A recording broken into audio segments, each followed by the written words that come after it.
Okay, so this is not how we wanted to start the show today, but it's just like since we've been recording, it's just the news has broken that Professor Jason Arday has been found dead.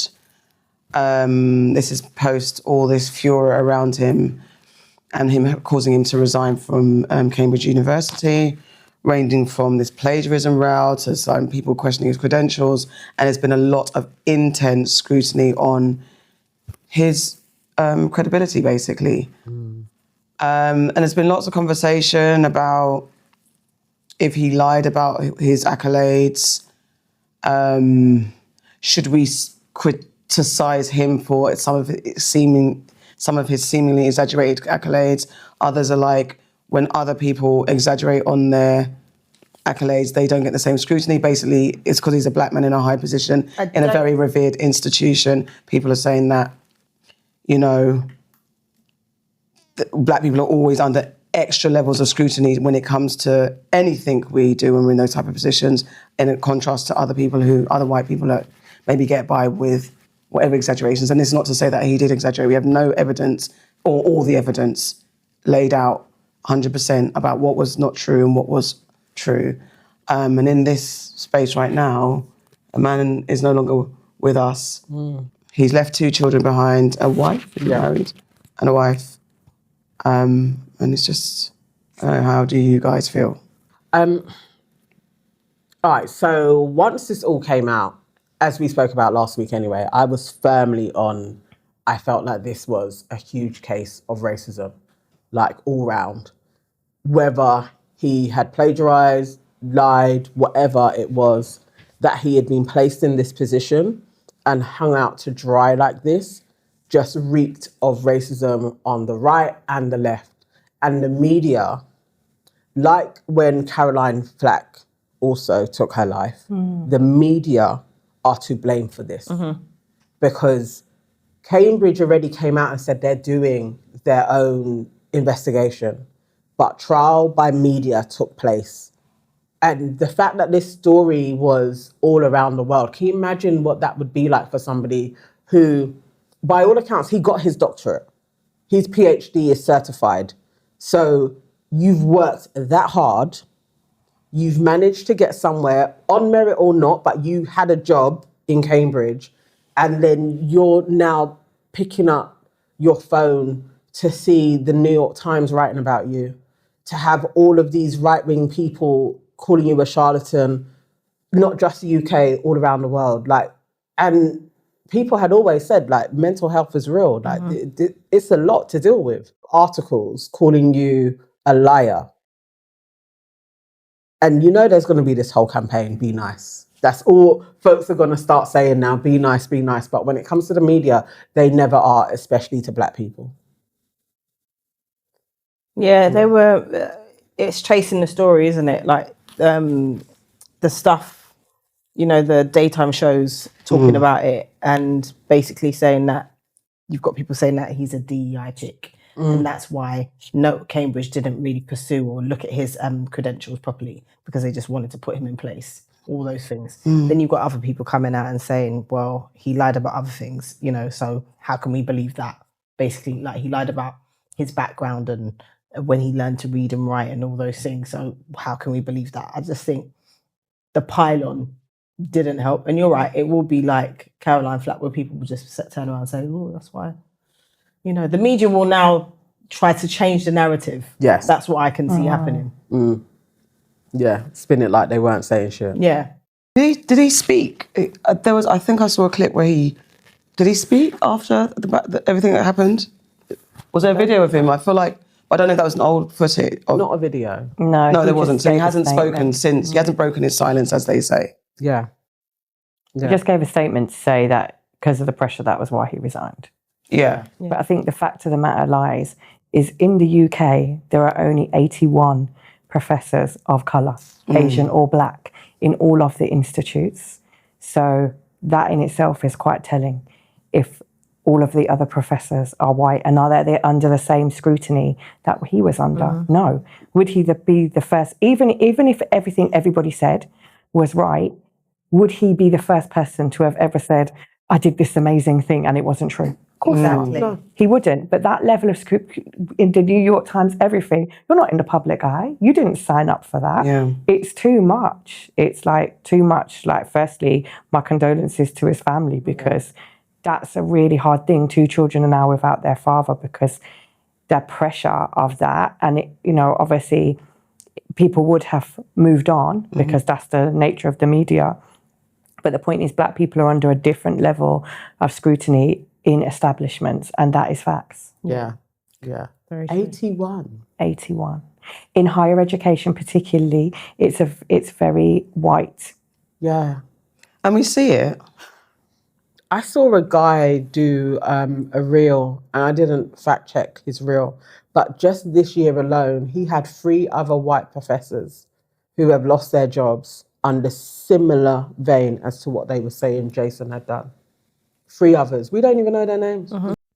In February 2026, just 6 months ago, it was revealed that Nicholas Martin, a white academic, was found to have forged a degree from the University of Cambridge, falsified his age, and fabricated magistrate credentials. It was treated as an individual case of wrongdoing. In April 2026, just 4 months ago, it was revealed that Florence Monteclair, a white academic, invented a fictional body to award himself a medal which he bought himself at a fake ceremony which genuine ministers and Nobel laureates attended, and the doctors that he used to get a pay rise was also fake. It was treated as an individual case of wrongdoing. In August 2026, it was revealed that Jason Arday, a black academic, plagiarised his PhD thesis, had to correct journals due to sourcing and citation issues, falsified a book publication, and falsely claimed to hold honorary positions at elite universities. All black academics and their achievements are being called into question. In short, you don't give a fuck about academic integrity if you're clutching your pearls over the lad with the dreads while ignoring his 2 fellow white dodgy academics who were both literally found out in the last 6 months. Like, professors do shit every single day. And the thing is about plagiarism, it's that you've missed off the citation from your work. If I think about me when I wrote my dissertation, technically speaking, I failed that the first time because I haven't done all my citations. Yeah.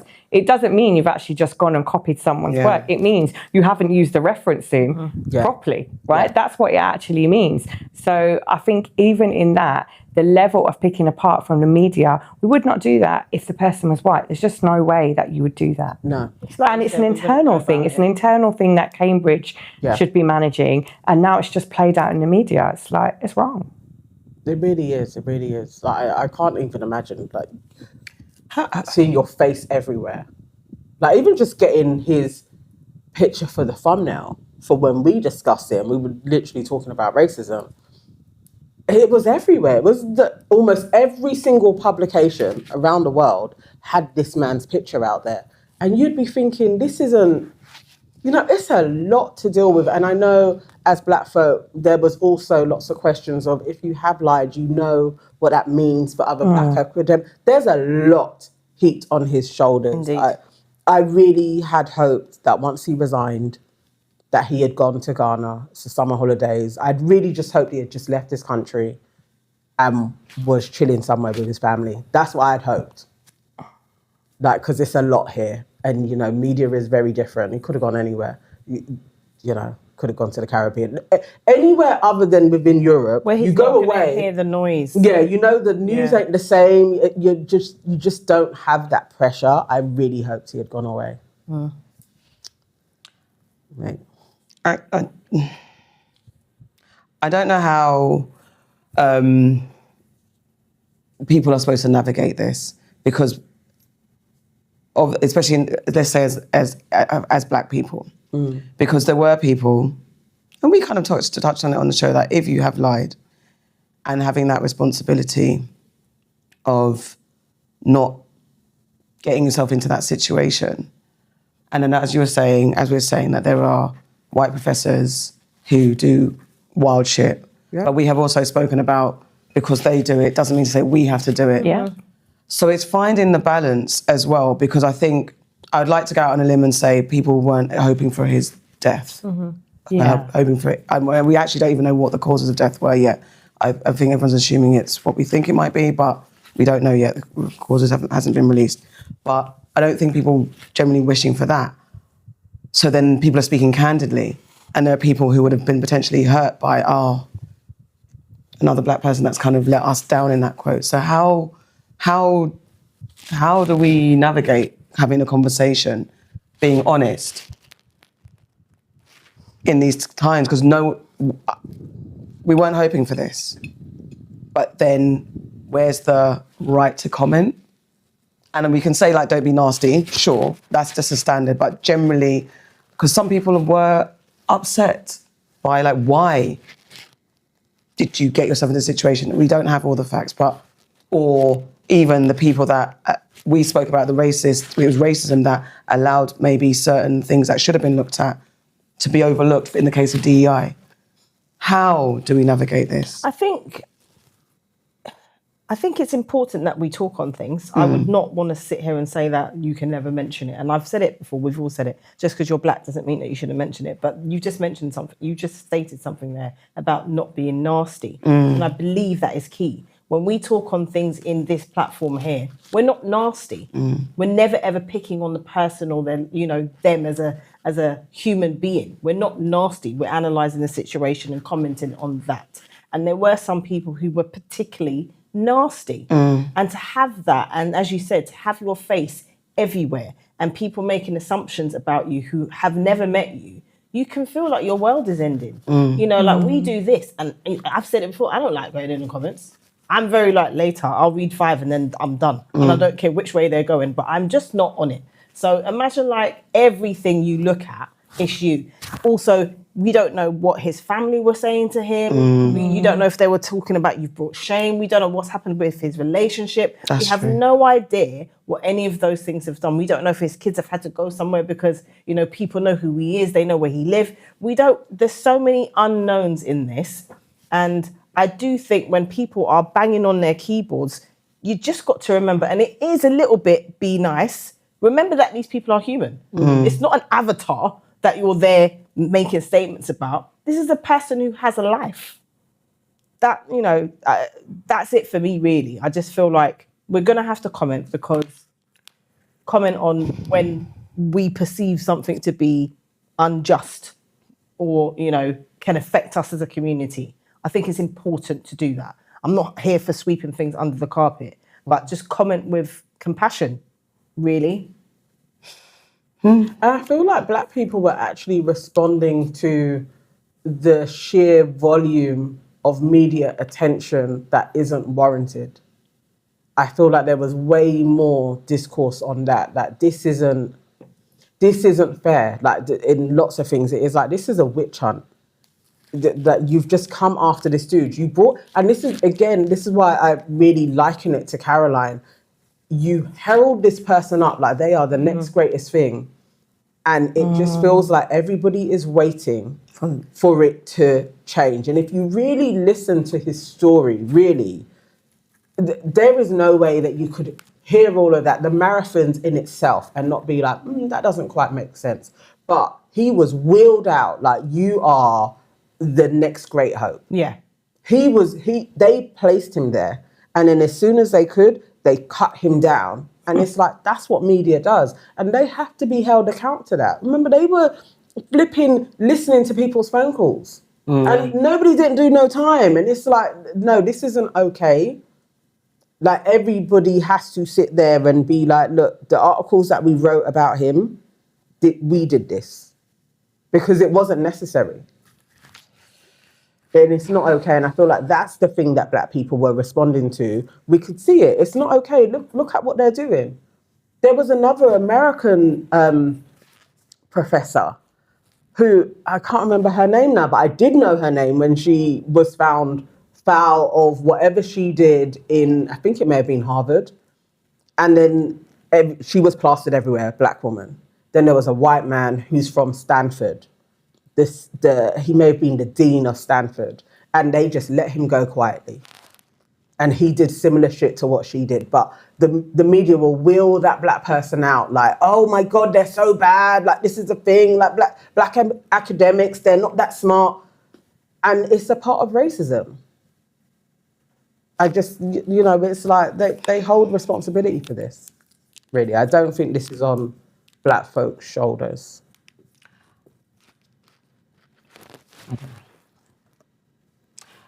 Okay. Well, as we've all said, rest in peace, Jason, and love to your family and friends and colleagues who will be severely affected by this. It all comes out and this was all false. Like when Cambridge actually do the investigation. Oh God, his poor family, man. What I would hope is that they give him his in-service money. Oh, He resigned. So technically, all of his terms and conditions technically lost. oh, All right, I'll have to do something else now before we enter Colourful Brackets. saging. We're saging. So this is a thing my daughter brought to me. There's a little small intervention. It's how to ask money back. I saw two things. So apparently the new generation, Gen Zs, not the alphas, but apparently they're finding it really difficult to ask for money back. And apparently they're losing loads of money because they're finding it difficult to get back the money that they've loaned to people. So from group dinners, holidays, concert tickets, are pushing some Gen Z into overdrafts because they're embarrassed to chase for funds. A new report. Generation to be so disappointed in us. A new report found that 76% of those. Not 76. That's 76%. Who did they survey? 76% of My the five 21-year-old. My 21-year-old would be sure to be asking back for that money. Let me tell you that for free. A new report found that 76% of those who paid upfront for group expenses weren't fully repaid, with 47% ending up in debt as a result. More than half also said it caused tension in their friendships. I asked my daughter about it. She's of the Gen Zers, and she said it's true, and it's because of social media, because people can put people on blast either way. Either on blast, because, if they're scared to, like, people might say, yeah, you know I'm going through stuff, and they know I've got issues, and I've got mental health and trauma, but they're asking me for money, and I don't have money right now. All of this stuff. So people would rather not ask for money back and just suffer in silence for fear of having a story time on them. The thing is, though, I don't necessarily think that's a Gen Z thing. And I said that to you. I think that's a young person thing. I said that. Yeah? It can be a young person thing. Okay. And you can carry on that through life, because I will admit, I don't like asking back for money. If I lend you something, I just want you to know to give it back to me. Yes. I don't want to have to say, I don't want to be like, oh, you know that. Can you pay me? I can't, like, it makes me feel funny. Yeah. You know, like, if I need it, and I've got a bill to pay, now I'm going to ask you for it. Yeah. But I don't want to have to get there. I just want you to know to give it back to me, innit? So I don't know if that's like a Gen Z thing. I agree, because go on, guys. Well, my nan used to say, don't lend what you can't afford to give away. But that's when you write it off. Yeah. In my head, loads of times I've lent money and I've been like, that's a write-off. Yeah. I know it's written off. If you give it back to me, blessed, but that's a write-off. I think it's more that, but that percentage seems crazy. It's of 5 people they are. Yeah. It small sample. It was like 70-something%. It's like, come on. But also there was stats saying that Gen Zs are, of the generations that have gone before them, they are the least academic. So, you know, every generation is better than the last one. They are the generation that is below millennials. I don't mean to laugh. And I was literally like, you guys. So you saying this, I saw that stat and I was like, you guys, man. Obviously they're saying it's internet, it's AI, but Because I said the same they're thing. just sappy. Really. I said the same thing to my daughter. Like, come on, I think it's human, that awkwardness, and like, around it's about the status of your friendship. Because when you get to a solid, I feel no way to ask for money back, or I'll take the piss. Like the other day, I need money now. I know. Do I? No, I paid you. You said, do I? Well, we've always got running tag between us, anyway. Look, but that's the other thing. Like when you're Money like in a tag. group like this, it's like, I might pay for this one thing, but you paid for that. So it's like, There's an app called Splitwise you can use for that. Oh, is there? Yeah. Oh, okay. I went on a holiday with a group of girls, and one of them said, we can use this app. And so if you pay for dinner one night and I pay for dinner, and then, we get to the end of the holiday, whoever you're owing, it tells you what you're owing where. Yeah. We need that. We need that. That's good. We forget mental math. Yeah. That's useful. That's a good idea. We literally just do like, I pay, I'll get the cabinet. No, you got the cabinet away here. Yeah, you can just put it in there. Just plug it all in. Yeah, so no one's left out of pocket, pocket. basically. That's a good such idea a- because it is about the status of your friendship. Because if you're close and real and have had all the arguments in the world to know that where you stand with everyone, then you can have running tabs. You can say I might write it off or I'll pay you. Like there's a relaxedness, and I love the fact that we have that because sometimes times are rough and sometimes it's like it shouldn't feel some type of way. And I know I've definitely, especially being in my scared to speak up era when people are like, and I'm like, I just want to how much money I've written off? Listen, and it's not When you're younger, you shouldn't be going into debt over your friends, though. No. Like, I feel Stuff like like that's that the thing. too. It's like, if you're doing full-on holidays and you can't afford, if you're like, oh, I'm going to pay for this, but you know, actually, I can't lose this £500. Why are you paying for it? But that's that insecurity of But friendship as why well. doing that? Definitely. But you know what I hate? You know, like when you lend someone money, and they say they ain't got it, and then you see them with new things. Yeah, I am judging you. That's a nice outfit. Those trainers look good. Like, not now, like younger. You know, like when you're younger. You do feel like, because it's like, I'm not able to buy those things. And you See, we never did big things. This is like buying a telepathy ticket. Like, it's like £16 I'm talking But about. that's Like, still you money made when you were them days there. Because £20 was a lot in them days. you could lose that. These lot are talking about big things. Yeah, Like, that's I'm going into debt, spending, I'm not. buying free tickets, and you may not pay me back. Well, I know the next time we go to the bar, I'm standing there, and you're going to buy the drink. It's like that. But some people, like big money. Because we do holidays, innit? We do holidays now, or like concerts. We do like things that cost a lot of money. I'm not buying your ticket for any of this unless you're going to give it back to me. Yeah. Or the next one, you get it. You get That's it. kind of what Yeah. it is. That's how it has to be. You have to understand everyone's pockets. Yeah. have any of you ever lost a friend over money? Oh, I haven't, you know. I haven't lost a friend, but I did stop speaking to a family member for a while. Is it? Over money. Yeah, because I really helped them out with something when they were down, and it was to your detriment. To my detriment, you know. I feel like I had to borrow money in order to pay for something for them. Fuck's sake, yes. And I then hate that shit. it was under the agreement that they would pay it back, and then it just never happened, and I just had to. I couldn't deal with that person at the time. You know, eventually everything was okay, but at the time it was like I fucked myself over for this thing, and it was the lack of understanding and empathy. That's the word. I think what I've experienced in the past is where I've lent someone money that maybe I have in savings, and when I need it, they haven't given it me back, right? And then I'm saying to them, well, you haven't given it me back. And then that makes it difficult. I think my lesson, because I always think about what my nan used to say, is that rule of thumb is there's only very few people now that I will do that for. Yeah. Or I know that if I'm giving to somebody, I ain't getting it back. Written off. It's written off. Yeah. But what's funny about situations like that is, though, what I find is, what I like in my older age, if that happens, you know you can't ask me again, innit? Exactly that. You can't ever ask me again. Exactly It's that. a one-time deal. Yeah. You can't ever. You just, you just hear them finish yourself. Hear them hinting. Yeah. Hear them hinting. I'm deaf. I'm Lear. I can't hear. I've definitely lent a lad. No, you know me, stupid. I lent a lad some money. It's just dumb, like a little bit back in the day, and it was. I swear it was for his roadman enterprise. He was a failing roadman. He tried. He was trying his luck. And he was never that guy. He was never that guy, trying to be that guy. And I think it wasn't even for him to continue in his business. More like, I think he said, I owe someone some money. Can you give me a little bit? And I was like, all right, cool. Didn't see him again. And then he ducked. As in a relationship, he kept ducking me because he didn't have it to give back.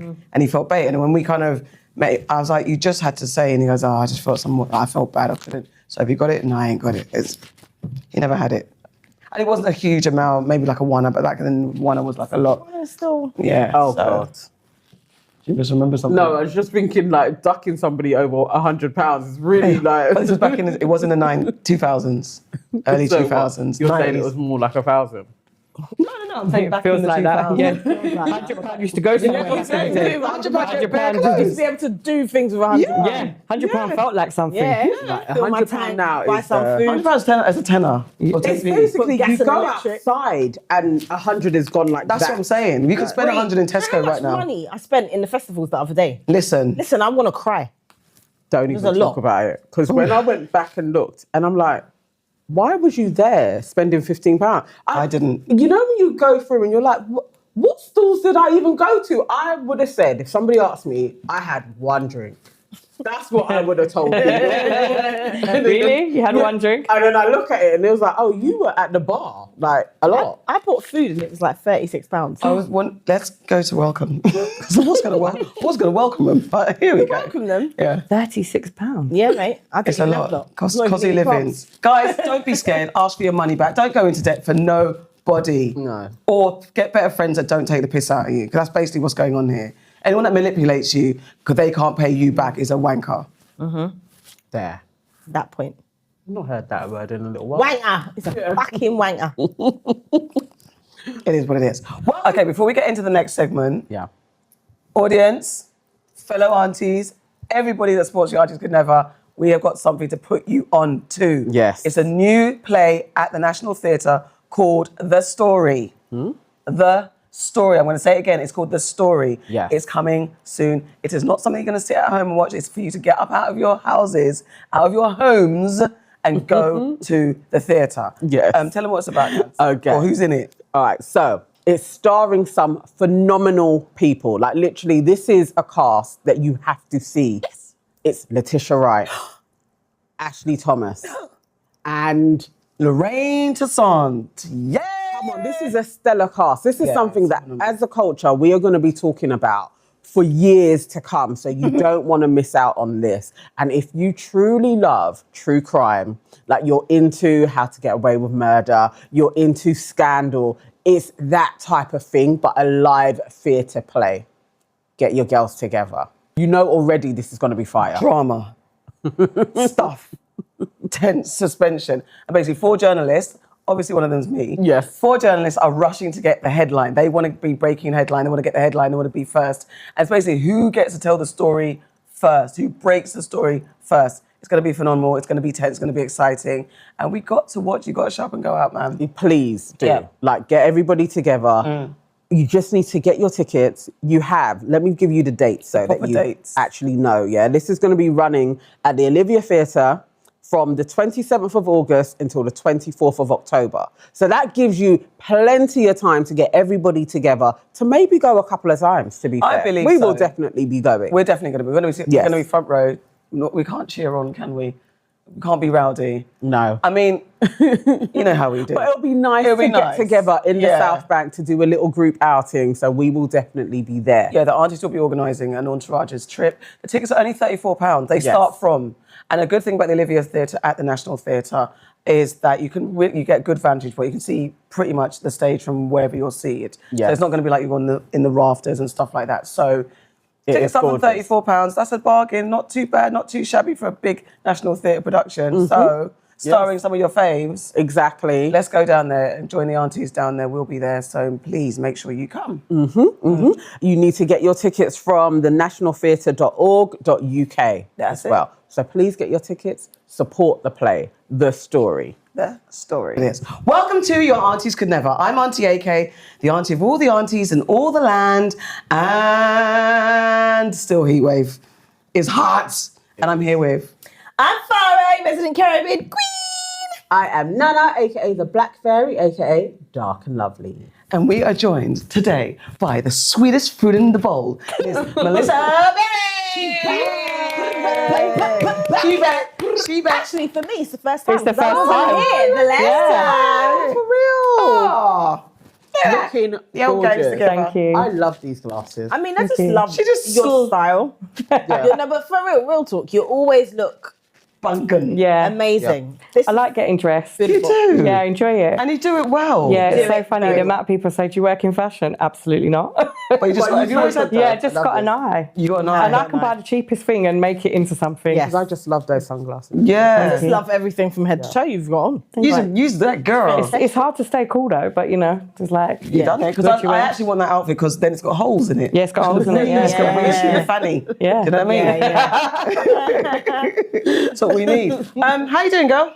I'm all right. I'm Smacking. good. Yeah, I'm good. Going Looking on. all brown. Yeah. Tanned. Yeah. Well, that's one thing about the UK summer. You can keep the tan. Yeah. I'm like really happy about Yeah, that. you're Obviously, brown. I went to Egypt. golden. Yeah. Yes, Place you I've ever did. been in my life. Yeah. What was it? What was There was the Hotter than Dubai. I was in Dubai. Really? Yeah. What's I was in Egypt Dubai. been? And you was in Cairo, right? I was in Cairo. Yeah. Yeah. What did it get up to? 40s.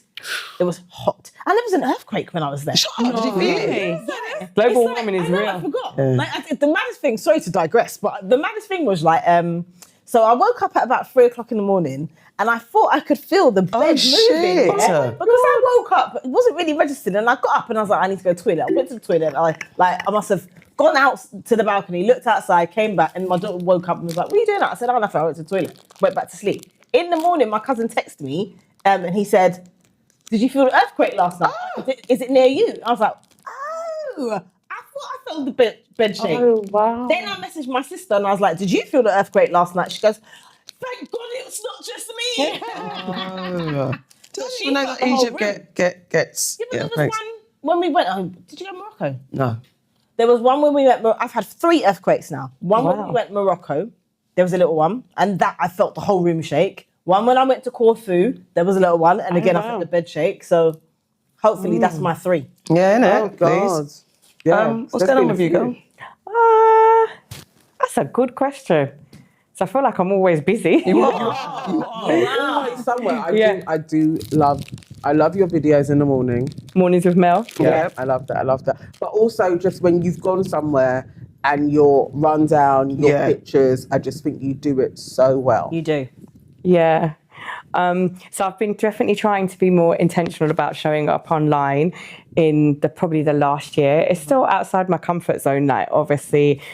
Don't say obviously. It's Not not obviously. Not Honestly, obviously. you do it so but well. it's still like, as much as, because I am an outgoing person, I'm also still a quiet person. So I give a lot of my energy when I'm outside. Yeah. But when I'm inside, I need to take that, I need to get it back, if that makes sense. And I get that with spending time with my kids or being home or whatever. So yeah, showing up online, doing mornings with Mel, and realizing that there's so many women that are like me at this stage of life. Obviously, I've just turned 46, and thinking about what's the next stage, heading towards 50. What does that look like? I feel premenopausal. I'm hot all the time. Yeah. I'm not sleeping as well. Yeah. Like all of that, being real about that. Like this year, I've been really intentional about going to the gym before I mashed up my ankle. And even people just saying, oh, that really motivated me, you saying you're going to the gym, because if you can do it and you've got a 3-year-old, because obviously I've got a 21-year-old and a 3-year-old, so you know, it's like The dynamics. adult child, baby child. The dynamics are very different of what I'm doing, but actually it's having the discipline to say, you know what, I am getting older, so I have to look after myself. You know, my mum dying at 61 makes me know I've got to look after myself. We as women, black women, we have to look after ourselves. So I think there's so many different things going on for me. Obviously, I've been doing more in the content space. I've been growing PowHer Collective. And thanks again.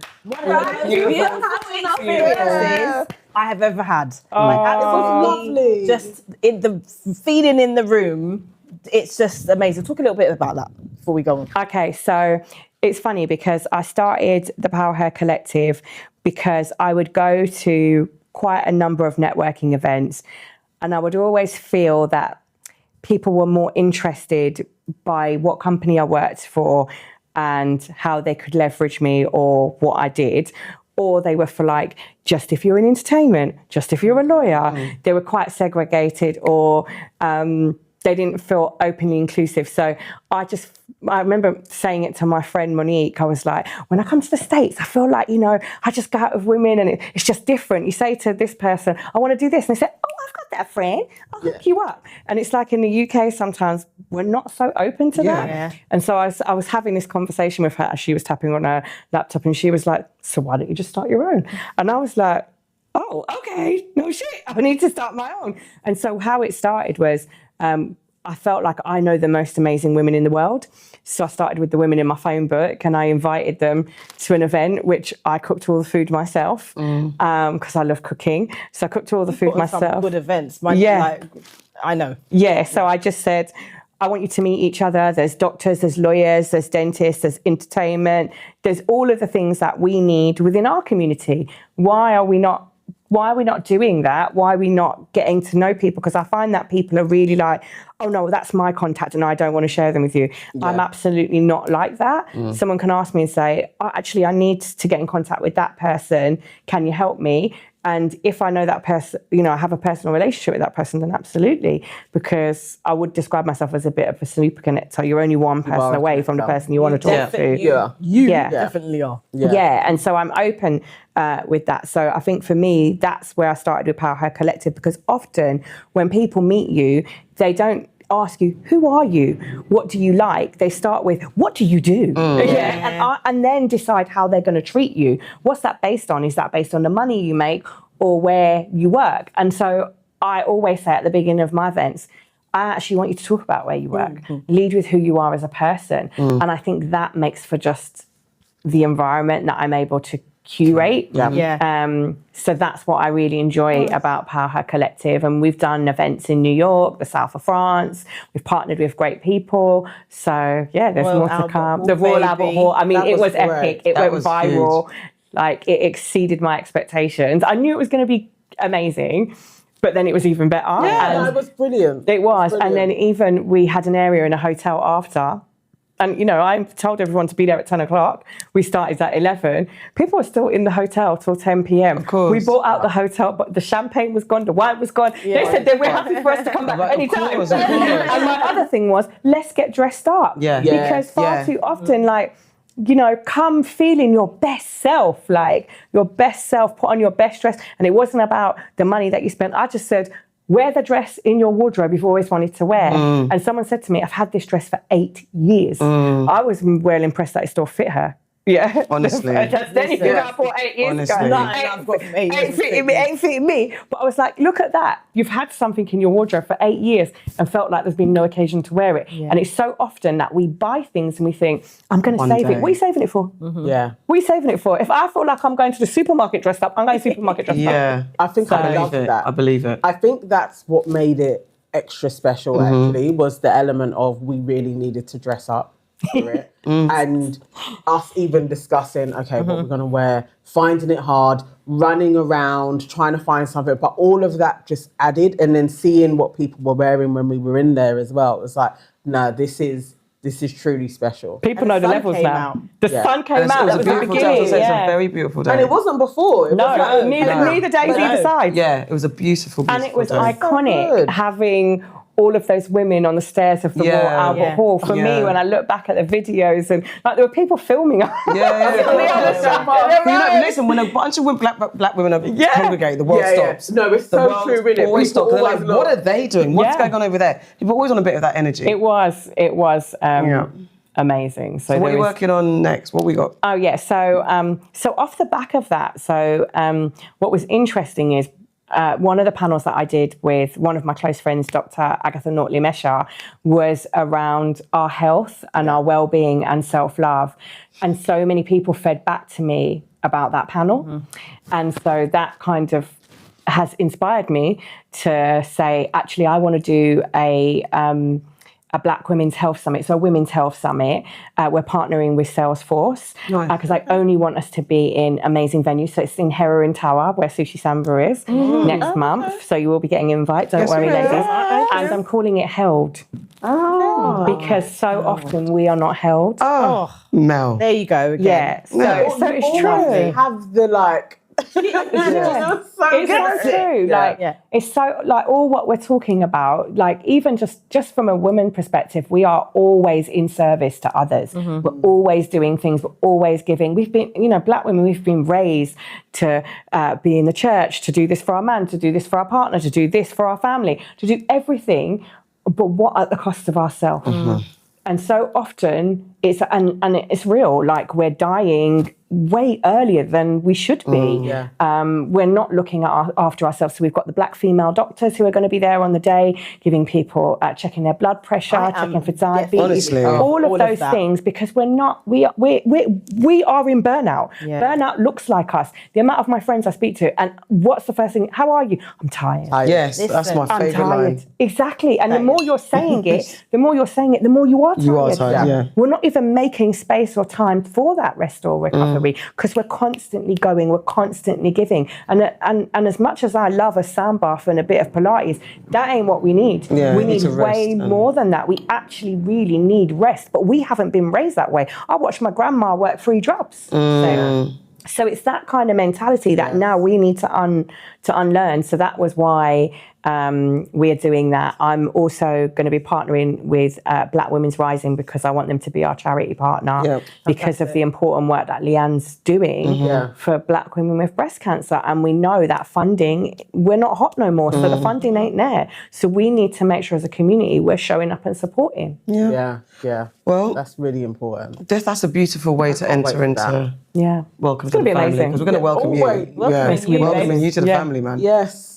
Definitely. You're doing good work, love. Thank you. And thanks for joining us. And there will be a summer party.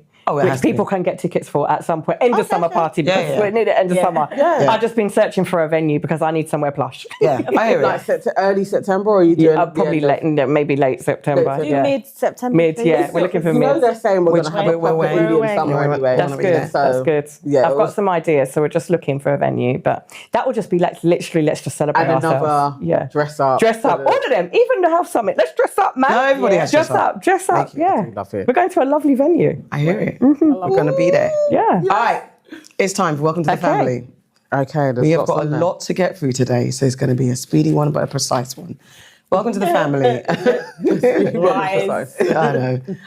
Welcome to the family. I wanted to, we touched on the festivals. We have had, I think, for our group, one of the best weekends of the year in going to Diaspora Calling and the Roots Picnic. I think it's probably one of the best kind of music weekends for Black Britons that I can ever remember. Festivals, because we don't get festivals like that. That has our music. But also the iconicness of it. Like, I never thought in my lifetime I would be able to see Lauryn Hill and Michael John on the stage. Like, who thought that would happen again? Or Dave Chappelle. I saw them. I've seen them. I went to Amsterdam. But I mean, at this point, you know, like, it's like 2 years ago. 2 years ago. I just think it's ago. Yeah.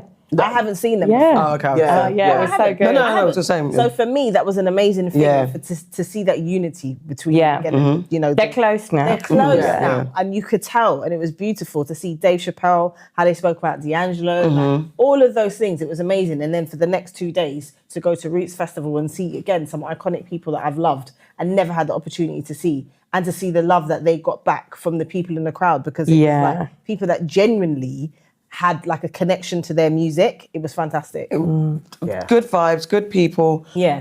We know, pulling off events, pulling off events is and Diaspora Calling was the first one. I mean, both events were the first time being in the UK and actually happening. So the teams behind both those projects, amazing. The vibes, the people, it was good vibes. Phenomenal. No nonsense. No nonsense. No trouble at any of them. Like, that's great. That was the vibe But thousands of people, you know, in Milton Keynes, that venue holds 50,000. Wow. There was probably a good over 35,000. There were so many people there, and it was fantastic. Beautiful. They did a brilliant job. But that is 5,000 people. Yeah. I will not forget that weekend. No, it was good. Like, and literally even just being with your people, because everyone that came that we went with, there were like people that I haven't even been out with physically since maybe, I don't know when the last time I was. What was amazing for me is that I feel like this is God, right? Because in a crowd of 35,000 people, right, I managed to walk through the crowd looking for you lot because I must have gone to the toilet, and then bucked up with friends that I've known from I was 11. Exactly. Yeah. So to me, it's like, and they were standing like next to them, like, and they hadn't seen each other. So I'm like, this is like in all that space. For you How to did you find meet? the people I always think that in a crowd, like, but it's true. It's weird. For you to see the people that you need to see is an amazing thing for me. That's God. And I think we got a group picture of us, like, we have we haven't had a picture together for time. It was just a moment. And I think there's something with the energy as well, like singing certain songs. Lauren's songs, Erica's tunes, Nas's tunes. Did you guys get to see Erica? Yeah. Oh, great. Every song for every event, I've heard songs now. I've seen everyone but Common, I think I hadn't seen before, and the Roots themselves, and I hadn't seen Anthony Hamilton. So now I've heard every single song that I've ever wanted to hear. I hadn't seen any of them. No, actually, I'd seen Nas. Oh, okay. Other than Nas, I hadn't seen any of them. Yeah. So like, this is... and Poetry, I'd seen them. But other than that. I liked For me, the icing on the cake was Flowetry. Yeah, they did a awesome. damn good Like job. seeing My twin. Flowetry together. Yeah. Yeah. She is. Do you know, Yes, yes, yes. people stop me all the time. Is it- American people that have worked can't with even her. believe that. I'd never even thought of that, People but- take pictures and send it to her. Like, Do you know Marsha? I don't know her, but when I lived in Brixton, she lived in Herne Hill. Okay. So often we'd go to Z Bar and people would often confuse us. And then I had big curly hair. Oh gosh. So I don't Wow. personally. You got a side hustle right there. Yeah. Like, Definitely. but People literally will stop me and be like, "Oh my God," and I'm like, "I'm not her." Yeah. I'm actually, and they're like, "No, why are you lying to me?" Like, I know. Listen, if I had that voice, I would be using Yeah, it. exactly. I am not. You don't want me to sing. Let me tell you for free, I'm not that is her. amazing. And her voice, she like, Even they better. smashed In America, it. it's the worst. That's where I get it the most. yeah, When I yeah. go to America. Oh my word. People that have even worked with her be like, "Oh, you cut your hair off." No.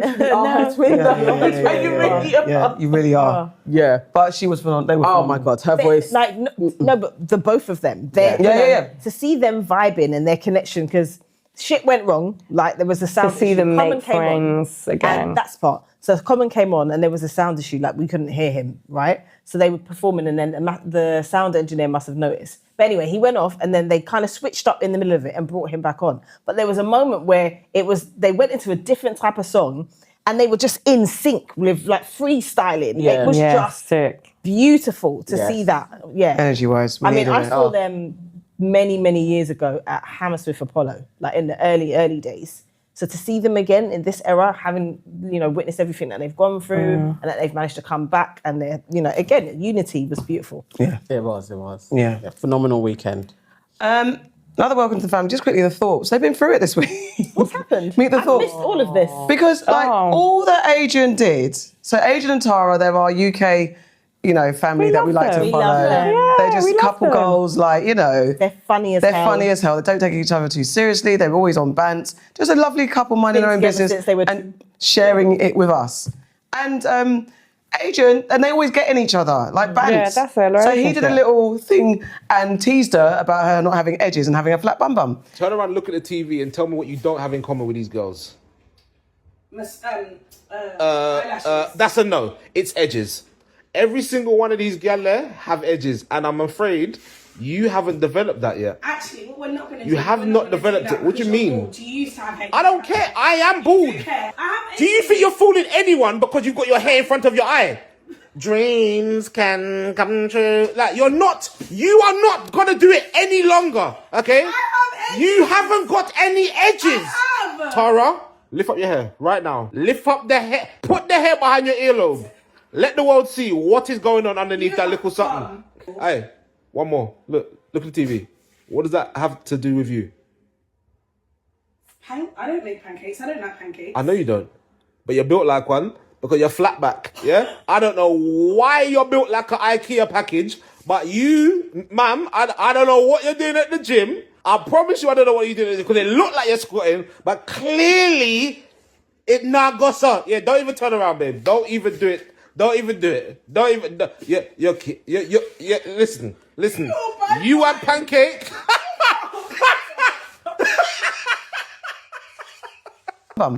Just tease, but then there were think pieces in the comments. You don't like her, you're jealous of her on her weight loss journey. That was a bit too much, went too far, and it just went a bit like, guys, relax. Everybody chill out. And then even Tara did a clap back to him, talking about how he looked like Winnie the Pooh. So, seeing as you want to say I ain't got edges and I'm built like a pancake, Mr. Thorpe, have a look at the screen. This is what you're built like. This is you when you get home from work. Yep. You've taken off your clothes, that's your vest. That's you. That's you. That's you. Yes. Are you mad? Yeah, that's you. Hey, if that's me, I don't care. I'm the flash leader, whoever. I don't care.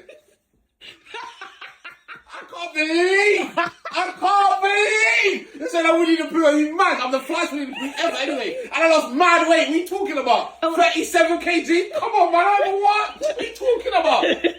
He took it on the chin. They were both laughing at each other. But here come the think pieces, and this is where we let's not take it too far.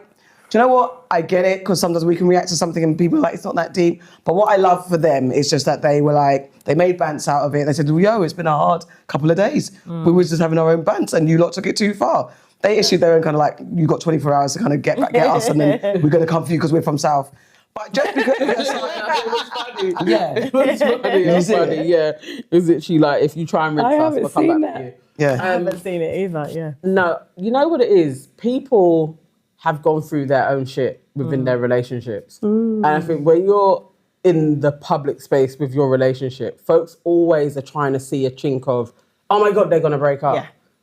And it's like these two dub each other all the time. Yeah. If you have only seen that clip because it went viral, you may be like, oh, that was harsh. But I knew as soon as she lost weight, folks were going to be like, oh, he's going to be jealous of her. Yeah. But the thing is He's also lost weight. And he said it. He has also lost weight, and a lot of weight. The issue is that obviously it's a bit more visible on her. Yeah. But he has lost weight too. And you're right, they're always getting at each other. Like I remember one time when what did he do? He did a thing where, did he shave off his beard or something like, or like he must have pretended he did. So no, he put on a toupee. That was funny. Oh my God. That was the funniest thing ever. She was like, what is that? What have you done? Like, they're always getting each other and they're just funny. And people have got to remember, these are two people that have grown up together, who have enjoyed like life, who have gone through a journey, and they are still enjoying each other. And they know they get each other. Yeah. Like, Yes. just chill out. Just relax a little piece, exactly. I just like the way they handled it. They didn't take it too seriously. And they just lived up to the true who they are. They know the internet now. Yeah. They do. You know, Yeah. they've been viral a lot. Yeah. They get it. And they're solid. They are like 20, I think they may be even longer than me and Russ. They're like 20 odd years. Like 23 years. 23 years. Okay, beat ya. But it's a long time. It's like the internet is not going to roll you when you've done flipping 20 years. Yeah, fair. Like, that's mad. Any more welcomes? Anyone you want to welcome? Anyone? Let's go on. Oh, I did. It wasn't really a welcome. We can do it another time. Okay, I want to cool. invite her on the pod. All right, cool. All right, then, let's get into Enemies of Progress! Lightnings. Oh dear.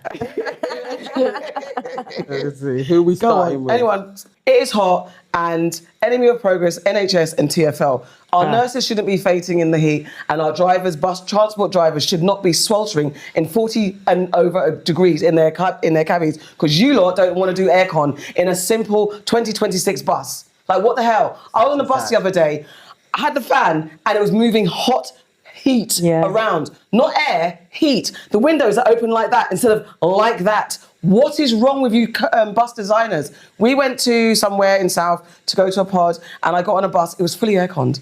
So also, I don't understand why there's north, south, west, east divide. Why aren't the buses that I'm getting on in my area airconned? London Transport, though, isn't it? That's what I'm saying. Well, let's talk about it. Because it's not London Transport, and also because there are privatisations. Yeah. All the So problems. it's not run by the same people, so you're not getting the same level of standard on different. Well, we don't need this in this country in 2026. Well, TfL, or wherever they are. as they say, Meridian.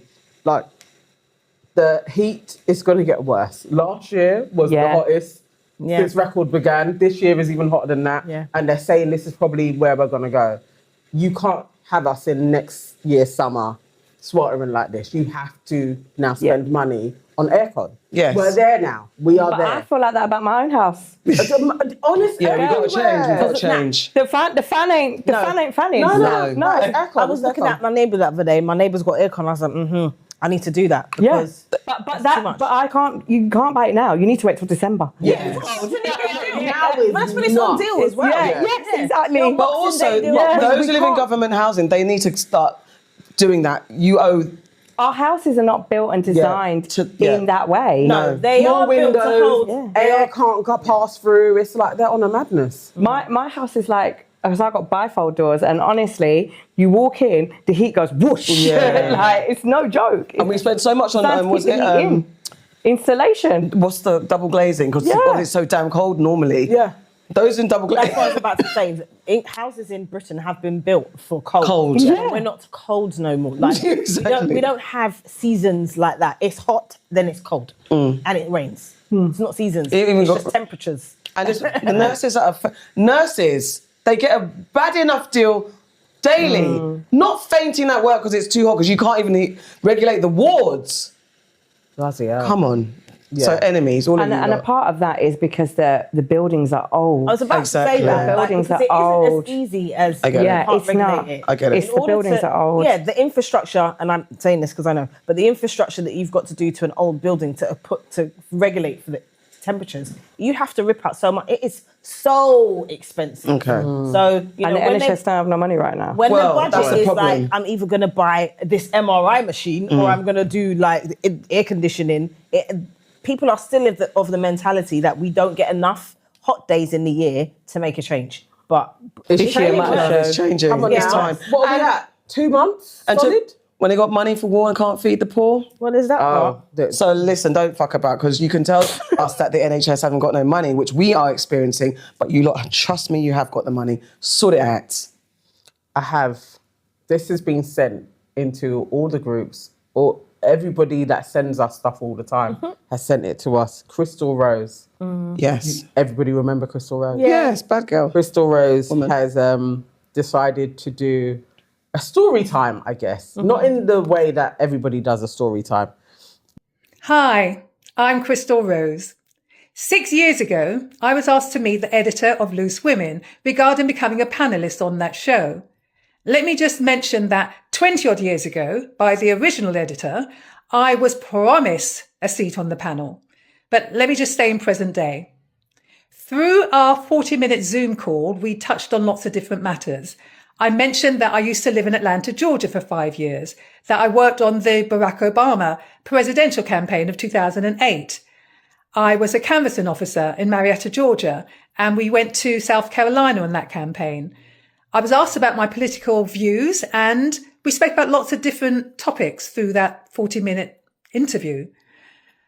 It was concluded that I would be a guest panellist and that they would then take it from there. I was asked to submit a list of topics that I felt passionate about, which I did, and heard nothing. Loose Women could just have said no. I've just heard that the reason that no one came back to me is because they considered that as a black woman, I am too intelligent, I am too classy, and they were looking for more rice and peas. That speaks volumes about the black women that they had on their panel at the time, but also about the way that ITV and Loose Women view black women generally. Rice and peas?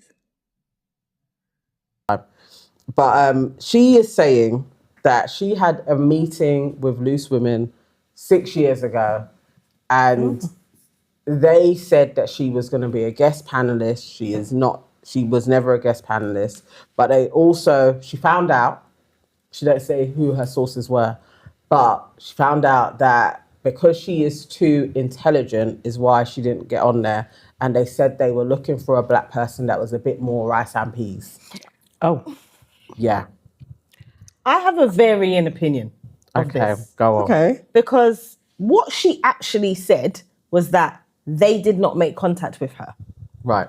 And someone said to her, it's because of they wanted a someone source. more rice and peas. Who's the source? Who said it to you? Do you know what I mean? Because she was like, even her statement about the people at the time that were on Loose Women of colour were not educated and they wanted that. Ooh. The people at the time that were on Loose Women was Brenda.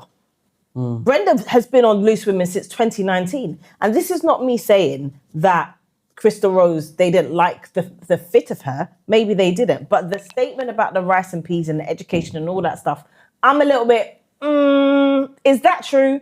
And then what, the next year they hire Charlene White. Is that true? I don't know. So I'm not sure about that statement. And she's come out and said this off the back of the Nadia Swallow thing. So are you saying it because you can see that Nadia's gone through something and they're trying to hold her back? So are you now saying like, oh, they held me back to, like, what, why now?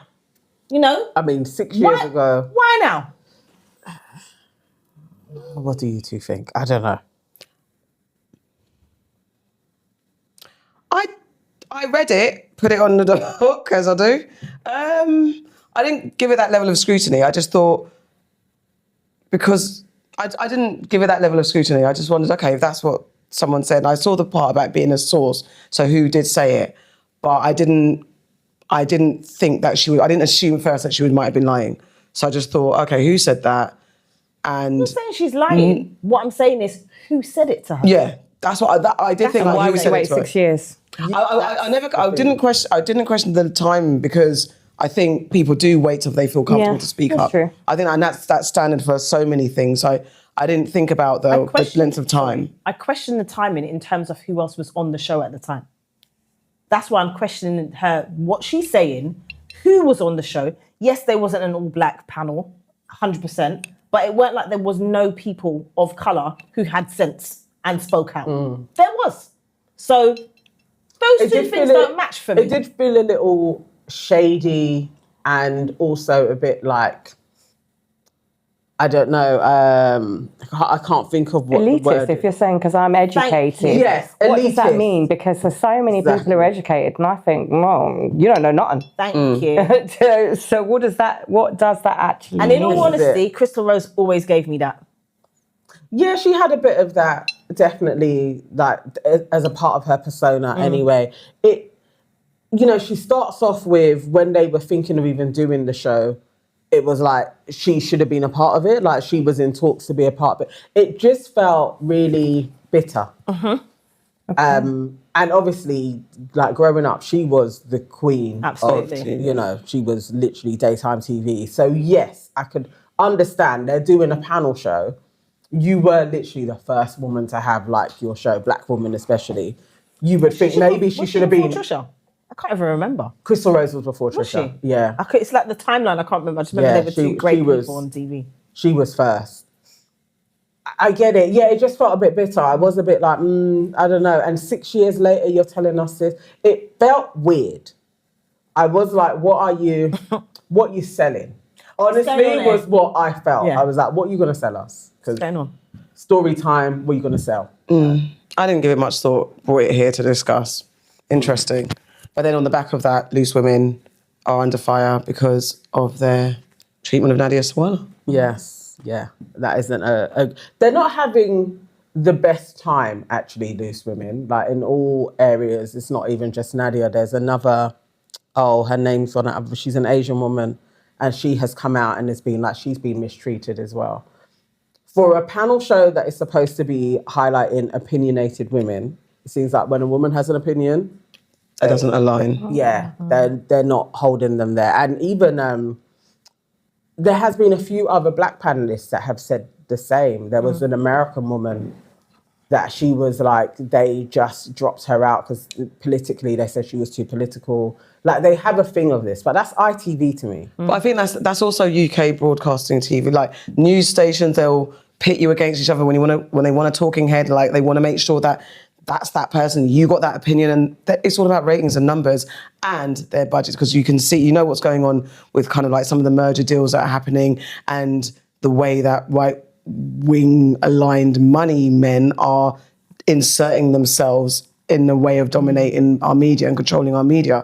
So there's a lot of that going on, and it's where I'm no longer surprised when someone is let go or silenced because of their outright views, because right now we are in a world where speaking out is getting more and more difficult and risky. What I will say as well, all of that stuff, but what I will say as well is that TV budgets are not what they were before.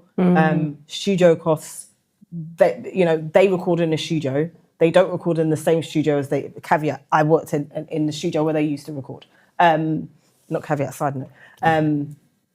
Budgets are different now. So they have a lot of ratings are also different. Yeah. So they have all of these things to bear in mind. Like, they're in competition with YouTube. People can get their content elsewhere, and they can get content that is a little like us, a little more free. We're able to say what we want because we don't have a broadcaster watching us and stuff like that. People can get their content from there. So they are competing with all these different things. And Loose Women, if you think about it, when it has first started, yes, it's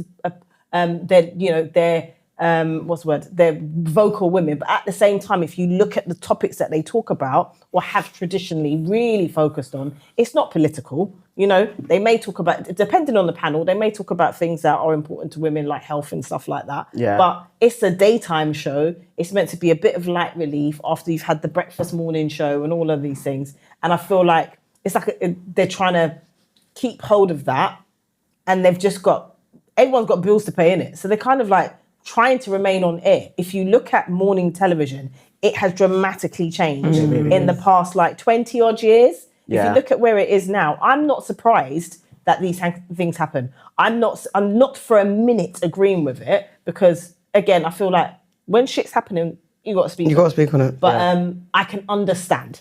Yeah, I think I was there too, in that respect. I see it. It's different. It is a different. Yeah, I actually didn't even think about like how TV has changed so dramatically. I don't watch TV. Same. I don't watch TV. I don't actually have like BBC 1, 2, 3. Me neither. Neither do I. I have streaming services. Yeah. Smart TV. So if I want to watch something that's on ITV, I will go to like ITV Player. Yeah. I don't find I even watch anything on. I don't watch. I don't watch. I never like. But like, if I was going to do that, the only thing I've watched in the last year is The Jackal, and that's it. Yeah. That was on ITV. There's that's specific it. for the things.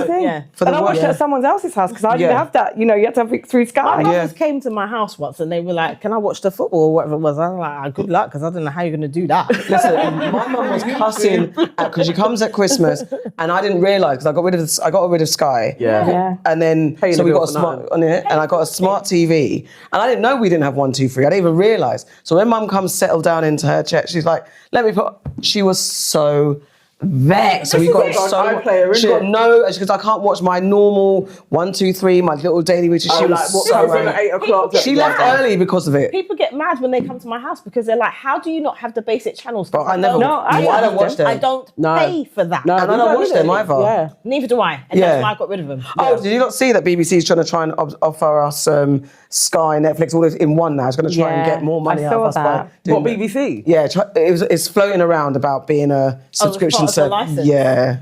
Listen, it's not going to happen. Honestly, if I can't because they've lost a lot of the money, haven't they? Yeah, I just cast everything. Yeah, I do. So if it's not online, like most of the time, I'm watching YouTube, or it is going to be an iPlayer or it's Netflix. It's one of those. It's Netflix. Those are the things. It's not normal TV. No. So yeah, I'm not watching daytime. I can't remember the last time I even watched Loose Women or any of those types of daytime shows. I cannot remember the last time. Audience numbers have dramatically dropped for a lot of those things. Yeah. Yeah, so that could be another factor. It is. Just like we're losing presenters. I'm telling you, it is. It's not always as clear cut as people think it is. Yeah. Do you think that's because they haven't kept up with the times, though? They have. But I think it's hard. I think, as Farah said, it's very hard to compete because and also it's like, who are we talking to anymore? Because there is that, you've got Loose Women, you've got The View, you've got those type of women's shows that have typically done well, and that morning section has typically done well. But I think it is playing catch up and not moving with the times. But what are the times? Because what is the times? Yeah, audiences have changed. Really changed. I mean, if you look at like just the level of like racism that came from them having the all black women panel anyway. Like, who's watching it at that time of day? Like, do they even resonate with the people that are on the screen anymore? Like, not necessarily. And family home life is different, isn't it? Because it's like when mum's at home are doing the ironing, that's not a thing as it used to be. So she needs something on to what it's like. Who is at home doing the? It could even be a man, young man who's stay at home dad. What's he watching? Do you know what I mean? People are working from home as well. People are working from home, so there's more. I'm going to tune into what makes sense to me than. You don't necessarily have to watch ITV. Exactly. I feel like why they missed out on a trick is they didn't realise how important YouTube and Netflix were going to be. And I think that's what broadcasters missed out on. And so you thought just because somebody's got a TV that they were still going to be watching the TV. And it's like, no, we can cast whatever we want. But this is why a lot of broadcasters and different programmes now have a whole social media team. Yes. And, that part of the job is there is always a side show. Or there's always someone who's managing their content. Or there's always a YouTube version of the main show. Because they're late to the game, a lot of them. They are understanding now this is a platform that isn't going away. Yeah.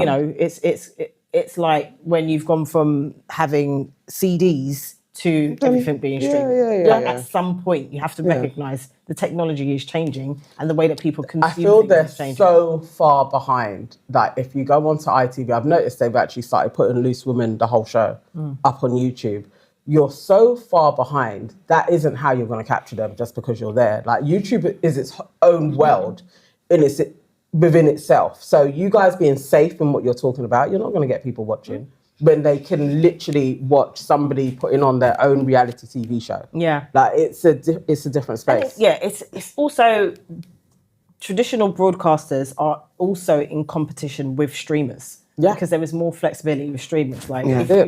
if you look at Gary Lineker, let's take Gary Lineker for example, right? On Match of the Day, he wasn't able to always say what he wanted because it's the type of platform it is. His Netflix show has like exceeded everyone's expectations so dramatically now that they're doing a weekly one. It was going to just be a special, but now it's going to be a weekly one. You know, he's got the podcast; it's the highest podcast ever in that field. Like he's doing amazing. And if you watch it, it's fun because it's a lot more organic because they can just say shit, fuck, bollocks, whatever it is that they want. It's actually funny. Even I watched it. It's so, and that's what I'm talking about. It's so funny. Like, and those are the things that it's difficult for traditional broadcasters. Yeah. It is. Yeah, they're going to have to reset the model. But that's why they're trying to get hold of, you know, the social media kings and queens to revive their content and to help them to evolve, basically. You got to pay a lot of money though, because like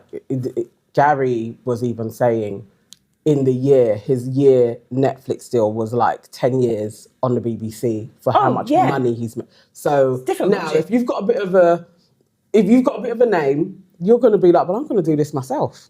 Realistically, I can make so much more. It's different budget. My enemy, as we were talking about loose women, my enemy is Jan Leeming. Basically, the former BBC newsreader, Jan Leeming, has sparked backlash because she was on chatting-ish about our friend of the pod and all-around amazing, iconic woman, Charlene White. So I'm going to say what she called Charlene White. She called her condescending, says she doesn't hack it as a newsreader, and said that the reason why she's got where she is basically because ethnic and minority people have an easier route to success. So when, how, who, huh? Oh, which part? I don't understand how this is like gained traction that people are are people actually really believe in this? What did you think? Did you hear Have about you it? found this, Mel? The thing is, there is a rhetoric at the moment which is shifting. So it's feeding into what is happening in the right, basically. So people are just saying what they really felt from before. That part. And there's no repercussions of that. So it's not that you didn't feel that. So actually I prefer those people because I know where I'm at. Yeah, I at least know where I'm at. So we're seeing that play out because at the end of the day, how many Charlene's are there? Yeah, that's my point. And we so if you want to call it just a D&I hire and take away from actually her achievements of being a good presenter, it's just like, that's tiring. Yeah. It's tiring. But British people felt themselves as being very liberal. We're not this, we're not that. But now we're just saying whatever we want. We don't even care. Were quite racist. Yeah, we don't care. We're subtle. Yes. No. We're being back to being direct. Yeah. Just tweeted that like just randomly. Anyhow, what was the reason? Yeah, go on. What's the reason? Charlene came out and said that she was surprised that she made these statements because Leeming was someone that she looked up to growing up, because obviously you're looking at someone in an industry that you want to get into and you're aspiring to get to a certain point. She said it's especially harder for black women in this industry, and I've had to work incredibly hard to get where I am. And she has. And she's had to work hard to maintain her authenticity. Exactly. And she has. So to have this bitch to come on and talk this nonsense, it's just pathetic, because you're right.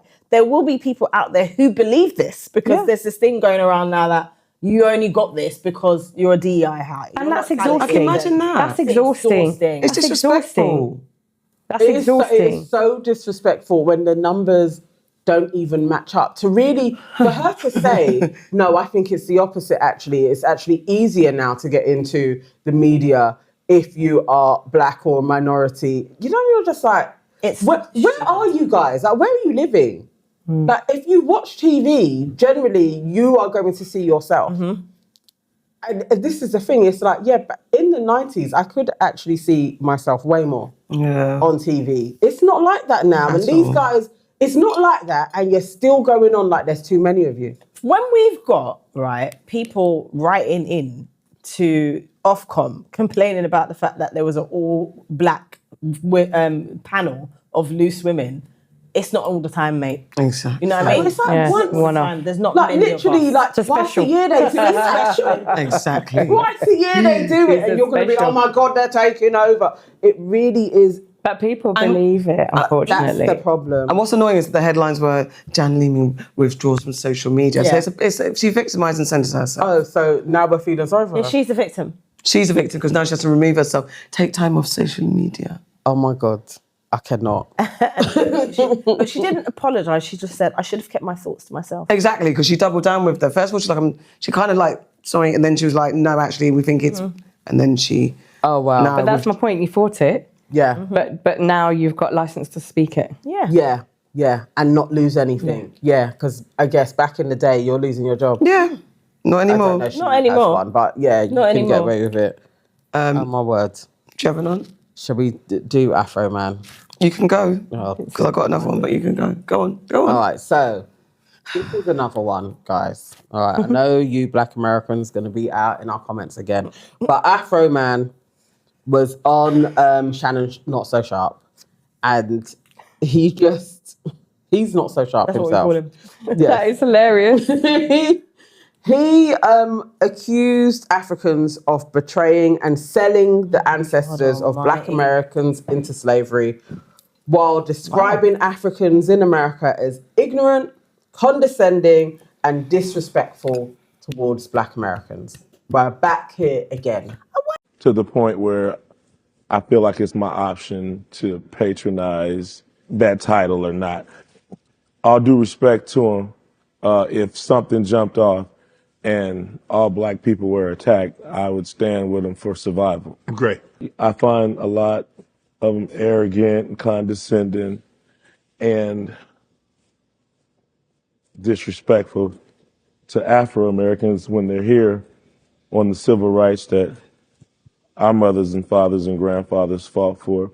I just think they ought to be a little bit more respectful under all the circumstances, that they betrayed us, backstabbed us, served Right. us, sold us, and then they're living in America benefiting off of the civil rights that we Right. fought for. That being said, You talking about white America, correct? no, I'm talking about Africa. I'm talking about Oh, you talking about Africa. Africans that came over. Right. Okay. The okay. Africans, they sold us. Right. They sold us in slavery. Right. Then, a lot of them are condescending, Okay. disrespectful toward Afro-Americans. Oh, okay. Okay, so that being said, I call myself an Afro-American. Okay. Not denying I'm a descendant of an African. Okay. But just before the betrayal, I call myself an Afro-American. Again. I wonder, does he have this vim for white Americans? I think Shannon. For European Americans? No, because he was So there just- in his union, he had in his Oh, little, Yeah. So just what's it called? What's their flag called? The stars and Stars and Stripes. Stars and Stripes. As he Star always Spangled Banner. Yes, that he had that. He had the flag suit that he always wears. And as much as the Black Americans get annoyed when we bring this up, that every single week there is somebody of note with this same rhetoric. I have no doubt this is planted. This It is just feels planted. like we are going backwards. There is an assault on trying to really not have us unified. And it's just, it's annoying now. This dude is a Burke brain, but honestly, in the comments, still folks being like, he's speaking facts. He's speaking, and it's just I don't even know if they're bots. I don't know. I tire. That's all. I tire, and we have some run to the comments where there's an interesting conversation that's come out of one to the comments. So I don't want to repeat myself, but I'm tired, and I think it soon comes a time to stop trying to convince people of their ignorance. But I think, because with this enemy of progress, I kind of wanted to lean into Shannon Sharpe. And we have also had it when we did the stats about 77% of Nigerian women are bleaching. And people was like, get your facts, because that doesn't sound right. It sounds kind of way skewed high. And even this 76% of kids saying that they, you know what I mean? So we know that when they poll 5% people, there's a certain amount of people that they poll and take the percentage of that. Yeah. Percentage of that. So we understand fact checking. So we do due diligence. But Shannon, you have a platform, and we all, with platforms, big platforms, huge platforms, have the responsibility to challenge. It's like when we had Kelso on, he said some things we challenged with as much information as we had. And he said what he said with the information that he had. And there's discussion, but there should be challenging. Shannon, you should have challenged him. Expand the conversation. Oh, but come on. No, I understand. Not so sharp ain't ever going to talk about anything like that. I get it, but that's why I have to put him... His flipping feet size and when I used to do this and... But I think that's why... When I was a kid. But nonsense. But that's where we have to then... I put him as the enemy because it's too easy with Afroman because he spoke like matchbook size information with no nuance, and Shannon also no challenging, no nothing, just let him speak. I'm tired. And the thing is, you know, Shannon can challenge because he challenged Amanda Seals on racism. There you go. Yeah, he was like, you know, I don't think you suffered from racism. I think your teacher was just being a teacher. So he can challenge when he's ready. But yeah, no, that may be factual. It's just annoying. It is annoying. Awards are annoying. Okay, did you guys see this clip where a white dad said his mixed race son's hair is too urban? I did not see that clip. You're too urban. Urban? No. With that haircut.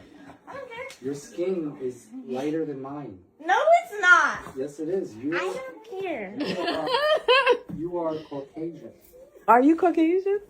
What are you? I'm black. You're mixed. You hear that? I'm not good. I was gonna do something. What? You can't have like stuff. Point the camera that way. You're mixed. I said point the camera that way. Just fix it up a little bit. Didn't he ask you What? the other day for a DNA test? Yeah, I mean, look at his hair. It looks nothing like me.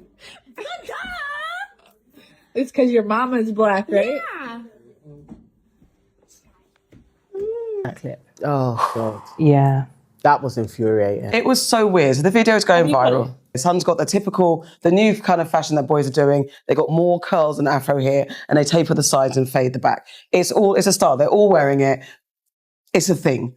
And it's cute. It's beautiful. His hair's in all his glory. Dad comes in and says, your hair looks too urban. And then goes into saying that, you know, oh no, we were going to play the clip, so you'll get the explanation. But I just don't, the mum's black and she's laughing and recording. I don't think she helped the situation either, because she's also pissed me off as well. The little boy is laughing and he's the joy in the room because he's affirming and he's like, Dad, you're a fool, basically, because what the hell? And he's very proud of his heritage, it seems like. But why is this little boy in this situation? Why are you, I don't know if this was a skit, but it wasn't funny. That's why but I'm I don't think it was because the dad looked deadpan, and I don't see what the outcome should be. But how's that your wife in the like if But that's what I was trying to work out. Was that the wife? Because That's the mother. That's the mum and dad. Whether they're married or not, it's mum and dad. yeah, I thought it was the little boy was amazing. But what did the dad think his son was going to look like when he got with a black woman? don't look? That's why I'm saying that's why I am wondering if it is a skit. Because how are you serious? How are you serious? You don't look a thing like that. But maybe it's the kind of joke that they run. Yeah. Maybe. Which is also very scary. But then you're opening up your child to, as much as everyone's celebrating the boy in the room, because he was joyful, he was smiling, but now you're opening your child up to having his parents criticise, because if this is not a joke, both of you need slaps, as far as I'm concerned. Okay, not real slaps, metaphorical. Wake up and talk some common sense. Don't have your child in this toxic space. Dad, why are you disappointed? You're looking urban. What the hell does that mean? Your skin's lighter than mine. You're white. What are you talking about? Yeah. And then at best, like as the mum says, he's mixed race. Yeah. What are you talking? What is this? It's not. I don't think it's funny, and I don't think it's definitely good not enough. funny. It's not something to put out in the It's world. not. It's definitely It's not stupid. I mean, if you go on to mixed race talk, there are so many people kind of, so even if this was a skit, it was probably based on quite a few people talking about what they went through in their houses. And what he was going through is not uncommon. There are so many girls coming back saying that I got my braids done, and then this parent, it doesn't matter, whichever, can be even the black parent or the white parent, just being like, why have you come in here looking like a black girl? Like, that is so common.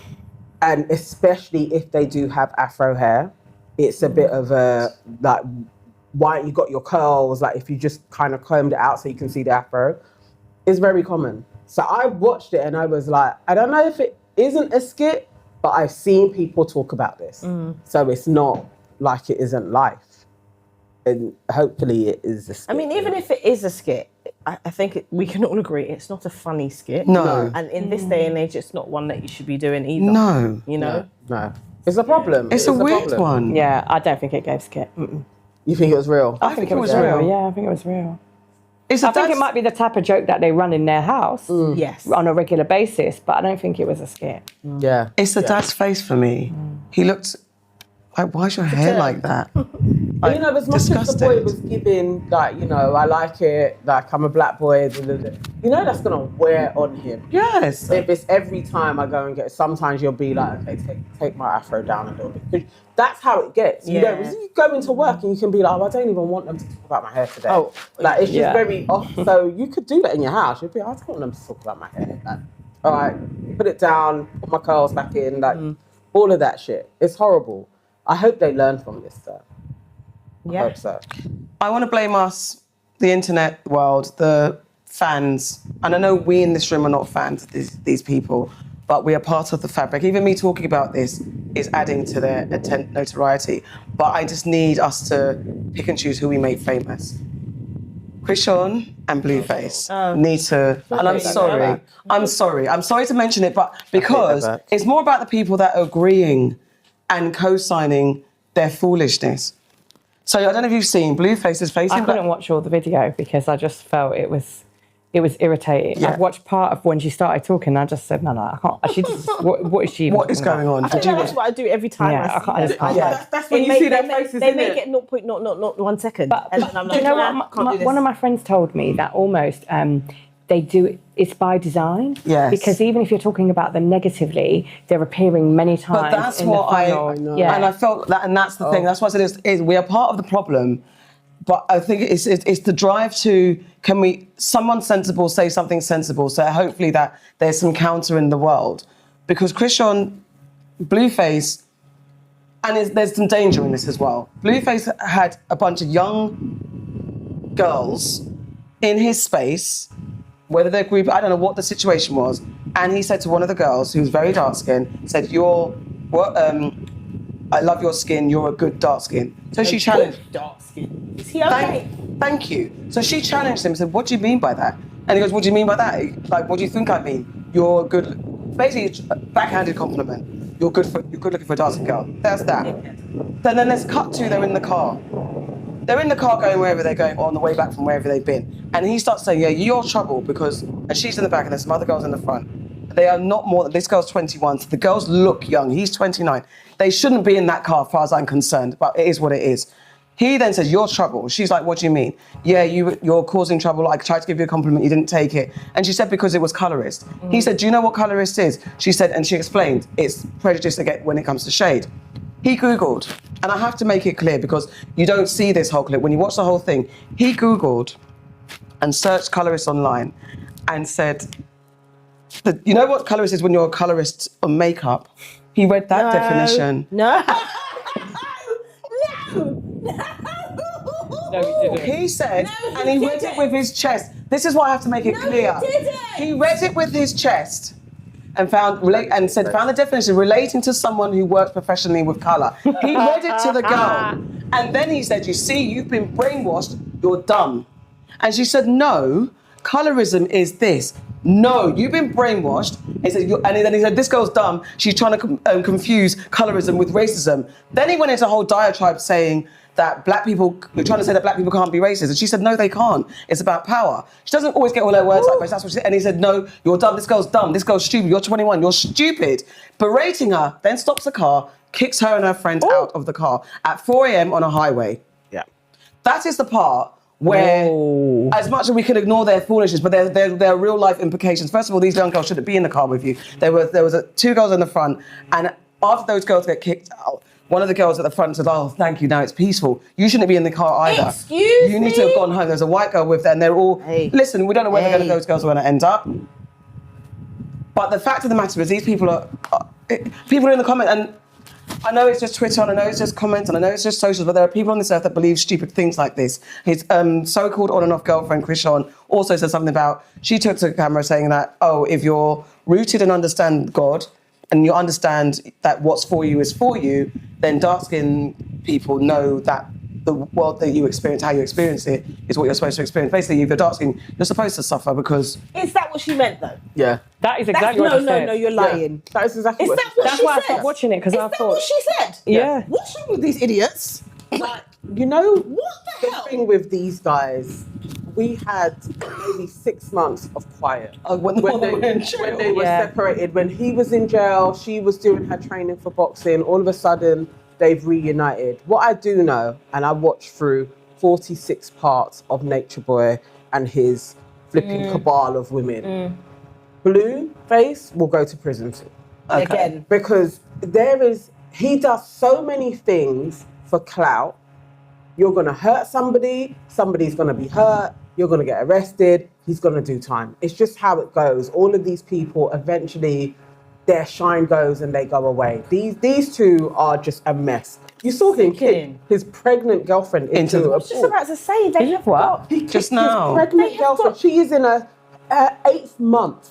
Kicked her into the And he pool. kicked her into the pool. They are What? these And the people- police came, and it's like, listen, there are too many examples of these guys with these women around them, and they get locked up. But let's Blueface be is real. next. Even how he got Chrystal in the first place, that whole flipping house that he had Yep. with the chicks Oh, and God, all of that yes. stuff, yeah? He is a vile, nasty excuse for a human being. He is. And a dickhead dumb one at that. Like, what? I don't... How are you leaving two young girls on the street? This is the part, 4 a.m. on a highway. Doesn't give a How hoot. do you exist in this life and you don't know what colorism is? How? He knows what he's He's doing. an asshole. They know at this moment in time. Their parents This is as going to well. get them clicks. Like they know what they're doing, but I'm telling you, it goes the same way. He's going to go to prison. Yeah, he will again, definitely. That's how it's going to go. But I wish they weren't on our timeline. That part, and I didn't mean to bring it, but it's also then PSA to young girls. This is not clout. This is not fun. This is not a safe space to be in, and you're not better off for staying in the car. Young girl who was like, "Oh, now it's peaceful and quiet." No, everyone should have got it. And to be fair, the girl that got the horrible backhand compliment shouldn't have been in that space in the first place. Why I'm not. there? Don't. Yeah. This is not a good place to be. You should not have been in that space. And I'm going to say, mean, as an I suppose- auntie, do not be in the space with those guys that are giving you dirty compliments. And what you. Sorry. So when he said that to her, they were somewhere else, and then they got in the car. Yeah. So, she got in the car after that. Yeah. I mean, come on now. Yeah, that's what I'm Should've saying. known. Like, Should've you and known. my. From he said that nastiness to you, you should have just been like, Why are you in the gone. guy's house? It's like No, I'm not on there's this. never anything good that Not on comes to this. Blueface. No, it's like he's Blueface. I'm not even advocating groupie behaviour, clout chasing, or anything like that. But It's what, Blueface. the thing is as well, he's not even that successful. That's why he does this fucking nonsense. Because he's shit. Yeah? You're shit. So let's- If you were any good at rapping, you'd be doing that more than doing this stupid Yeah. YouTube, Exactly. TikTok, Instagram And shit. His mother doubled down and said, well, she didn't accept it was a compliment. She didn't understand because she was It's not a insecure. compliment. So mothers of sons. Oh no, but his mum is a dumb Yeah, dumb. she's She's a dumb. I don't even know enough. No, she I is. don't even know enough. His mum is a dumb dumb. That's why she has that son. It's not a compliment. Anyway, I'm sorry. I'm actually sorry, but it's to the girls. Please don't be in that space. Wherever you can. It's not great. Yeah, let's run to the comments quickly. Now it's time for Run to the Comments, where we respond to some of the comments on our past episodes. Run your blood clot to the comments. I've not said that in such a long time. I really Did you enjoy enjoyed it? that. You did. You got it. You got it off your I chest. really You felt enjoyed elated, it. like your I whole did. mood I shifted. Yeah. Well, you guys pick because I don't know how to pick. We can't do that one. But yes, anywhere you want to go. We got a response to Black British women are stiff, unfriendly, and stush. Okay. Got a couple of them. Guys, take it away. Okay. All right. So we have. Oh my God. DLC 2479. I'm British Jamaican and I've travelled to over 50 countries. I think April is absolutely, in capitals, correct. It's to the point that I prefer meeting AA, African American women, when I'm travelling than fellow Black British women. While travelling in the US, both AA women and men were very friendly, forthcoming and helpful. Obviously, not all AAs are like this, but I think they are far more likely to be community-minded than Black British women. We have basically been getting it. We have been getting we basically responded to April, who spoke about the fact that when she went away, she saw Black women, they were wonderful. Black and Black British women aren't the same.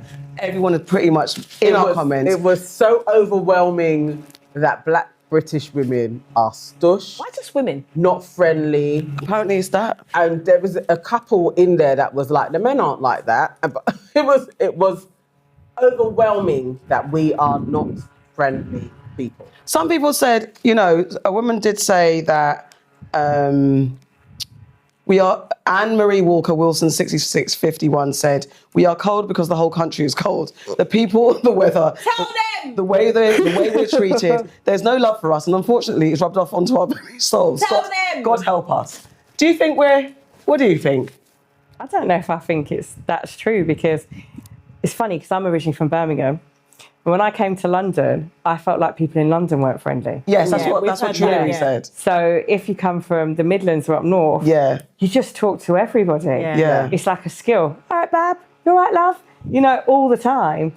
So actually, it depends on who you're talking about in the UK. Right? It's London people. But when you came to London, though, did you find people were receptive to you just being like, you're right? Or was there a bit of a... No, they used to look at me like, why are you talking that to me? Okay. Yeah, so I had to learn, like, you know, I'd get on the... And I still do it now. My daughter, when she was little, she used to say, when we get on the train, please don't speak to anybody. And then when we get off the train, she'd say, I told you not to speak to anybody. What's wrong with you? Because I always speak to loads of different people all the time. But that's just my personality. Yeah. London people aren't necessarily like that, because London people are busy. Yeah. So they're always moving. Someone did say that. Yeah, so like I do think there's a difference if where you're also from in the country. I think it probably is a London thing. You know? We're not making the allegation because there was too many people. They were overwhelming. I've come to London. They're it's not friendly. I tried to talk to this person. They just looked at me. It's just faster paced. London is faster paced. So if you come from somewhere like, I'm originally from Birmingham, but you're in your area. You know everybody in that area. Like if I think about where I live in London, I speak to my neighbour here and the woman across the road, and that's it. Whereas when I was growing up, I knew everybody on the street. Yeah. everybody in the area. It's not the same in London. It's not the same. It's not. Even like little things like when I go back home to Grenada, if you see someone on the road and you don't say good morning, good evening, hello, good night, you don't say anything, they're going to start cussing you like, what else do you? Yeah. But over here, if I walked out of my house and was like, hello, good morning, hello. Like, but you did that in Birmingham. What's that thing? I actually think it's a London thing. London, I actually do say hello to people, but because they look at you for a greeting. So it's just, you're just like, hello. Over here, I can blank someone. Yeah. I can't lie. I can pick and choose, but I generally, if I see black people, definitely I'll be like, and if you I do do, a nod. You do a universal nod. You do that on holiday as well. Yeah, you do. Yeah, you do the nod. At breakfast. Someone said, what's it? NJ Milan Tantan. 2269 said, is it that we are reserved rather than cold? And I think there is an element of that. We are reserved. We're reserved. Not if you're from up north or the Midlands. No, London. London. It's a London thing. It is a London It's a London thing. They're talking about London. They're talking about London. Because everyone also thinks that everyone's from London. Yeah, exactly. It's a London thing. It's like how last year Americans were so surprised that there was black people in Scotland. Yeah. You know, like, what do you mean? There's black people in Scotland? They couldn't believe it. Yeah, and they're super friendly. They are. It is a London thing. Oh my God. But yeah, we're bad. But you are changing that though. Because the more you kind of get us kind of coming out of our shell. Yeah, we're not going to do, maybe that's what it is. We don't do that in places. Like, if we're in an event together, everybody's quite vibey, but it's out on the streets. but not Just nice. generally, and Unless it's carnival. I really am so. Carnival's fun. Yeah, That's what I mean. great. Unless it's carnival. All you people come to London during carnival. You'll We're change your happy. minds. You'll be like, "Wow, everyone said hello." But you've got to come to one of Mel's events because we're all friendly there. Maybe not on the. Do you know what's really interesting about you saying that? Someone said to me that they'd met some of the people before, and it was a complete different reception and vibe in that space. Yeah. And I think it is hard when we talk about the busyness and fast. It's hi, gotta go. It is that. It's like you've got time to sit and, because then you're scared, like, are they going to start talking for long? I know when I'm on the tube, I want focus. I don't necessarily want to talk to you. But it doesn't mean that I'm mean. I know it's a weird feel like one. I do, and I think it's because I'm older and I'm an auntie, but I have this thing of when I'm outside and I hear people, I will be like, oh, it's this. Oh no, don't eat. I do that. I do that. I like to help. So if somebody doesn't know where something is, and you're like, no, it's over here. I feel like I'm that person. Me too. That's why I was like, I don't like these allegations. Like, that's not us. I think we're generally really But it's helpful. because we're older, definitely. But That's what I when I mean. was younger, the bum talking to me, please, Yeah. leave me alone. Like, but Who talking to you? now, I That's will. my daughter. I really Yeah, feel I'd like be because like- I'm older. Yeah, that's how I was when I literally. You would see somebody trying to look, and you're like, don't. But now I'm always looking around, like, Yeah. we can have a chat.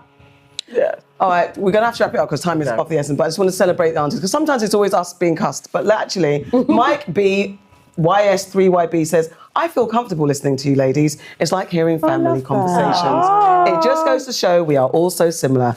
Thank you. Love it. And big up to Lydia. XK Elso says, shout out to Lydia, Screen Queen from the 2010s. That's our guest, Lydia Forson. We had her on last week. She did an amazing job. And finally, Moors in UK. This is an excellent podcast, very balanced and grown. Black people are doing the most for clout and views. We are not, obviously. Love it. Thank you. But I did have a welcome to the family. I know it's like the other side of the show, but I have got a quick ting welcome. Welcome to the family. All the people that went to Grenada, Spice Mass. Yes, I was jealous of you lot, but I love that. The amount of traditions I've seen them celebrating, not just jab, I've seen them celebrating Veko, I've seen them celebrating short knee, like all the different types of masks that you can play, and it has been beautiful watching it, and I haven't been that jealous, maybe because I know that next year I'm going big, but yeah.